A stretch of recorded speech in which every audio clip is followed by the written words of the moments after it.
When we think of nuclear powers, immediately images of Russia, the United States, or maybe even China spring to mind. The vast arsenals of these countries that once threatened to end the world still loom in our collective conscience. But nuclear power isn't necessarily only measured in kilotons of explosives. Harnessing the power inside atoms offers more than just destructive capability. One country that is a great example of this is France. France is the 7th largest economy in the world and a recognised military power. Today, France gets 75% of its electricity from nuclear energy. The country produces so much that it exports €3 billion worth every year and has the cheapest cost of electricity in Europe. Whereas other countries rely on expensive imported coal, oil, and gas to keep the lights on, France has a reliable, steady supply of cheap electricity. Having reliable, cheap electricity has allowed French industry to remain competitive and much less vulnerable to shocks like a spike in the price of oil. It's no exaggeration to say that nuclear power has made France the giant that it is. In fact, this is something the French President Emmanuel Macron himself admitted when he said in December 2020, "Everything that makes France an independent, listened to and respected power is based on the nuclear industry." However, there has been a global trend of moving away from nuclear after the events of Fukushima. Countries such as Germany and Spain are moving to phase out nuclear power completely, and over in the US, states like California have voted to shut its last remaining nuclear reactors. While interest in nuclear is going down in these places, it's going up in others. One area in particular has seen a big increase in interest: Africa. While currently only around 2% of all the electricity on the continent comes from nuclear, 9 countries across the continent have shown significant interest in developing nuclear power projects. These countries are Ghana, Kenya, Namibia, Nigeria, South Africa, Sudan, Tanzania, Uganda, and Zambia. While many African countries are still developing and suffer in some cases from chronic underinvestment in their power grids, with one 2014 study finding that some 625 million Africans have no access to electricity, it may seem premature to look to nuclear power. But nuclear offers many advantages that other developing nations in the past have turned to. They not only do not produce carbon dioxide emissions that, say, coal and oil plants produce, they also don't require a constant supply of fuel, which is a big advantage in a region where countries are vast and often have poor infrastructure. Nuclear reactors could also have other non-power uses, such as water desalination, which is a huge bonus in a continent often hit hard by droughts. While there is great potential, there are still many obstacles. High capital costs, poor legal frameworks, and proliferation concerns of nuclear fuel are big issues. Another big problem is that, in the industry, it is best practice to have no more than 10% of your total power output coming from one plant. The 1000 megawatt output of many reactors are potentially more than these grids can support. But thanks to new developments, the game is changing. New advances in nuclear technology, combined with generous financial agreements from countries trying to extend their influence, means that the nuclear option is a viable alternative to many African nations. To finance these projects, rather than the traditional sources like the World Bank, these governments are turning to Russia and China. There has been a great amount of commercial research in recent years in the nuclear industry. Many new designs are coming on the market, which are smaller, cheaper, and safer than traditional reactors.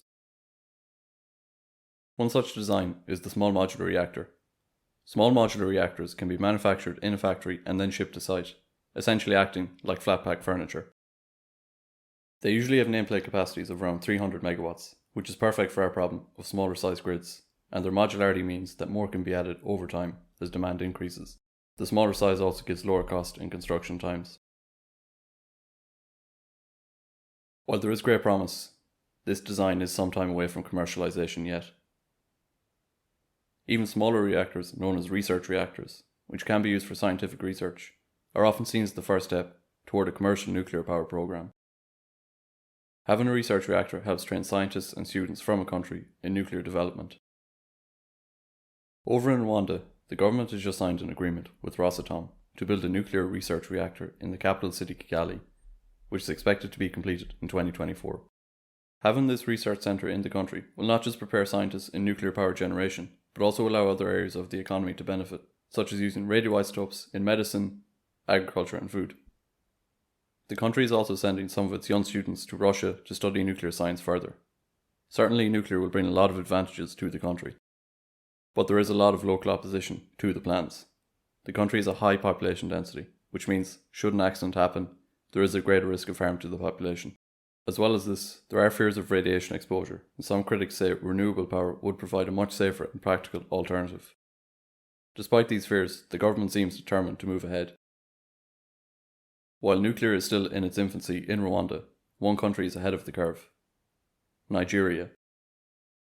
The country already has a purpose-built research reactor, and back in 2014, it graduated its first class of master's students from its nuclear engineering program. Nigeria, as it stands, is already a regional power. It has the biggest population on the continent and the largest economy, which has led many to call it the African giant. It has huge reserves of oil and is home to the Nollywood film industry, one of the largest in the world. While this is impressive, the country has a lot of problems. Not least among them is energy. The country is going through an ongoing crisis, where by some estimates people connected to the national grid have at best 4 hours of electricity a day, and electricity is believed to make up to 40% of the cost of running a business in Nigeria.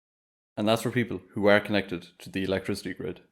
It is believed that currently only around 56% of Nigerians have access to electricity. This poor energy situation is mainly the result of poor infrastructure and low generating capacity. The government is addressing the first of these problems through a series of reforms, such as privatisation of the grid and encouraging private investment in infrastructure, which has seen an overall improvement. The country suffers from crippling poverty, with some 40% of its population living below the poverty line. For the government to reverse this trend, it will simply need a lot of investment in industry that will require huge amounts of power.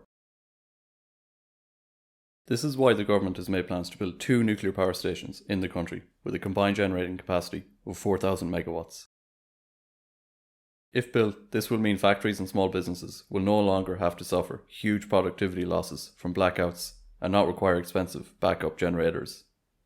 Just like Rwanda, having an indigenous nuclear industry will also bring with it the ability to produce radioisotopes that can be used in medicine. But perhaps more importantly for Nigeria, it can help increase crop yields through pest control and also through radiation-induced mutations, which make crops resistant to disease, higher quality, allow earlier ripening, and produce a higher yield. This is a big deal for Nigeria, which has a huge population and is dealing with the devastating effects of desertification. Nigeria, as mentioned earlier, also has a big oil industry. Refining oil is a very expensive and energy-intensive process, and often is carried out in big industrial centres.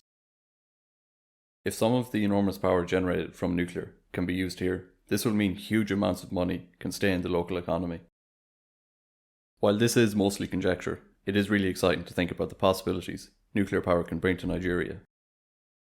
Nigeria, as it stands, is powerful in spite of its poor infrastructure and energy crisis. Once the country has fixed its electricity grid, by having an indigenous nuclear industry that provides a cheap and secure supply of electricity, like France, Nigeria too will become a respected and listened to power. I hope you liked the video. If you found the video interesting, please hit the subscribe button.